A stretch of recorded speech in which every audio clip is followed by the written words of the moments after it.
Hello, everybody. Welcome back to our channel and another version of the daily devotion, the word for you today. I am Sister Maria Dwyer here at Community Baptist Church in Santa Rosa, California.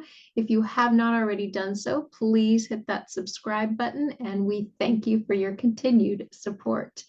So today we have part 4 of Obey God Regardless, and this is the last part of this particular devotion. So there were 4 parts.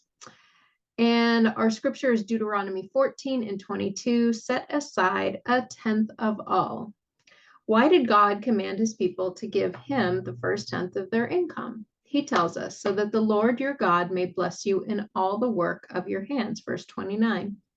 That means tithing doesn't cost, it pays.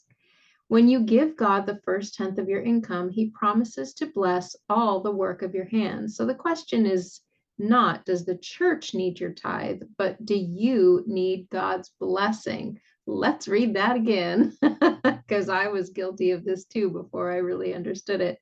So the question is not, does the church need your tithe, but do you need God's blessing? Yes, I know I do. God's work won't go broke if you don't tithe, but how well will you do if you disobey him? Paul writes, on the first day of every week, each one of you should set aside a sum of money in keeping with your income. 1 Corinthians 16 and 2. You say, I thought tithing was only the rule under Old Testament law. Did the New Testament Christians practice it too? Consider Paul's words. Each one of you should set aside a sum of money in keeping with your income. That's proportionate giving. And since the only Bible the New Testament believers had was the Old Testament, what sum of money do you think they gave to God? Certainly not less than a tenth. Jesus told the Pharisees, woe to you, teachers of the law, you give a tenth, but you have neglected the more important matters of the law, justice, mercy, and faithfulness. You should have practiced the latter, tithing, without neglecting the former, Matthew 23:23.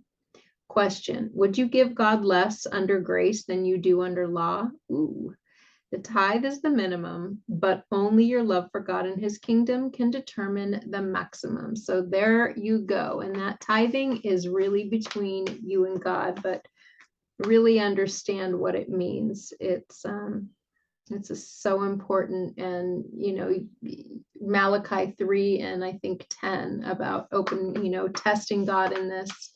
And he will open up the windows of heaven and give you a blessing that you will not have room to receive. And that is so true. So that's between you and God, and go read about it. All right. God bless you. Have a great day.